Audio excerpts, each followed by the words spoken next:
প্রিয় সাংবাদিক বন্ধুগণ, আসসালামু আলাইকুম।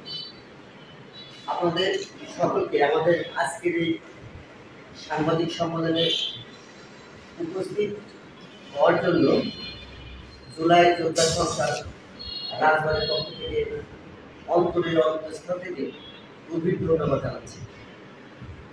আসলে আপনাদের অক্লান্ত পরিশ্রম, বস্তুনিষ্ঠ সংবাদ এবং সার্বিকভাবে এই জুলাই যোদ্ধাদের এবং ছাত্র জনতার যে বৈষম্যহীন যে আন্দোলনে আপনাদের সার্বিকভাবে পাশে থাকার কারণে, পাশে পাওয়ার কারণে আমরা আজকে একটা নতুন বাংলাদেশের স্বপ্ন দেখতে পাচ্ছি। সর্বোপরি আপনাদেরকে আমাদের আজকের এই এখানে উপস্থিত হয়ে আমাদেরকে পুনরায় সহযোগিতা করার জন্য সবাইকে আবারও ধন্যবাদ জানাচ্ছি।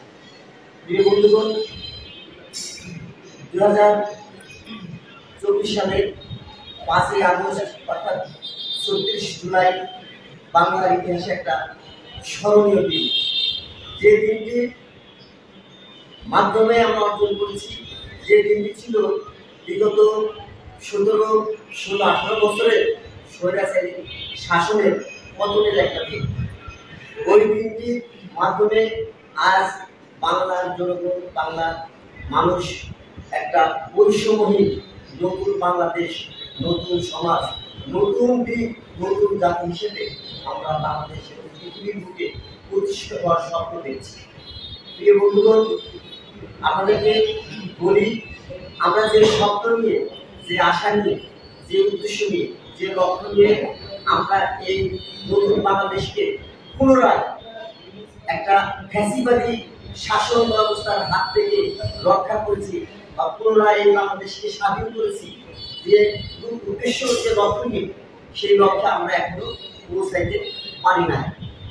প্রিয় বন্ধুগণ, আপনারা জানেন এই জুলাই যোদ্ধা এবং জুলাই সংসদ এবং বিভিন্ন সংগঠন, আমরা বর্তমান যে অন্তর্বর্তীকালীন সরকার রয়েছে, এই সরকারের কাছে বিভিন্ন সময়ে কেন্দ্রীয়ভাবে জেলা পর্যায়ে, উপজেলা পর্যায়ে বিভিন্ন দাবি দেওয়া রেখেছি। এদের মধ্যে একটি গুরুত্বপূর্ণ দাবি আমাদের, সেটা হলো জুলাই ঘোষণাপত্র এবং জুলাই সনদ। আপনারা জানেন যে জুলাই যোদ্ধা সংসদ সহ বাংলাদেশের শহীদ পরিবার এবং আহত অর্থাৎ শহীদ জুলাই এবং জুলাই যোদ্ধা এবং এদের পরিবারের এবং আহ্বান জনগণ, জনসাধারণের এবং ছাত্রদের দাবির পরিপ্রেক্ষিতে অন্তর্বর্তীকালীন সরকার একটি ঘোষণা দিয়েছিলেন বিগত দিনে যে আগামী 30 কার্য দিবসের মধ্যে এই ঘোষণাপত্র এবং জুলাই সনদটা ঘোষণা দেবে এবং জুলাই সনদটা প্রদান করবে। তাই সেই কার্য দিবসের আজ 27 দিন অতিবাহিত হয়েছে, আর মাত্র 30 দিন বাকি। আজ এই 3 দিন বাকি। আজ এই সংবাদ সম্মেলনের মাধ্যমে, আপনাদের মাধ্যমে আমরা জুলাই যোদ্ধা, এই জুলাই সংসদের পক্ষ থেকে মাননীয় যে অন্তর্বর্তীকালীন সরকার রয়েছে এবং প্রধান উপদেষ্টা রয়েছেন, এদের কাছে বিনীত অনুরোধ জানাচ্ছি যে তাদের ঘোষিত তারিখের মধ্যেই যেন আমরা এই জুলাই সনদ এবং জুলাই যে ঘোষণাপত্র, এটা যেন আমরা পেয়ে থাকি। এই কারণে আমরা জোর দাবি জানাচ্ছি।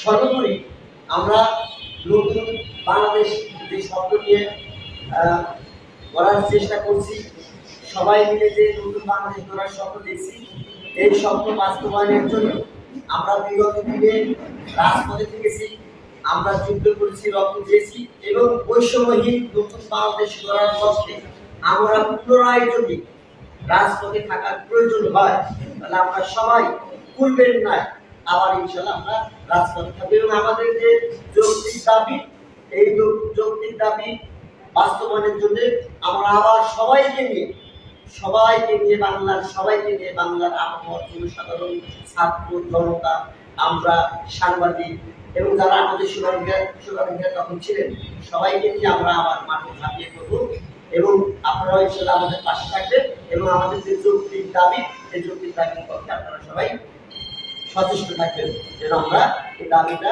আদায় করতে পারি এবং আপনারা পাশে থাকবেন। এগুলো একটু